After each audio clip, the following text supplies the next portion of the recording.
ऐश्वर्य आदि गुणों से युक्त सबके आत्मरूप मुझको संशय रहित जानेगा, उसको सुन।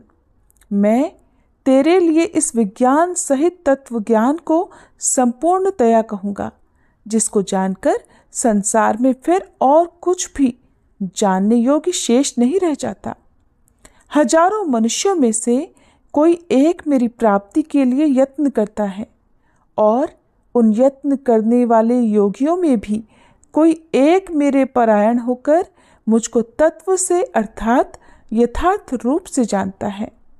पृथ्वी, जल, अग्नि, वायु, आकाश, मन, बुद्धि और अहंकार भी इस प्रकार से ये 8 प्रकार से विभाजित मेरी प्रकृति है।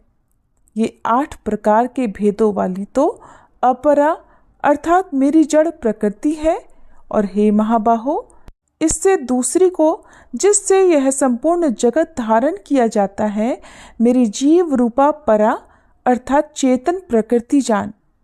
हे अर्जुन, तू ऐसा समझ कि संपूर्ण भूत इन दोनों प्रकृतियों से ही उत्पन्न होने वाले हैं, और मैं संपूर्ण जगत का प्रभव तथा प्रलय हूँ, अर्थात संपूर्ण जगत का मूल कारण हूँ। हे धनंजय, मुझसे भिन्न दूसरा कोई भी परम कारण नहीं है।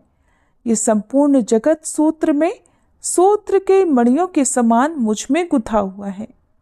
हे अर्जुन, मैं जल में रस हूँ, चंद्रमा और सूर्य में प्रकाश हूँ, संपूर्ण वेदों में ओंकार हूँ, आकाश में शब्द और पुरुषों में पुरुषत्व हूँ।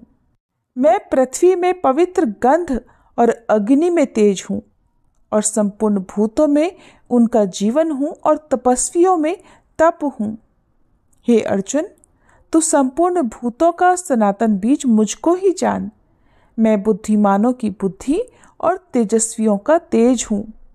हे भरत श्रेष्ठ, मैं बलवानों का आसक्ति और कामनाओं से रहित बल अर्थात सामर्थ्य हूँ, और सब भूतों में धर्म के अनुकूल अर्थात शास्त्र के अनुकूल काम हूँ।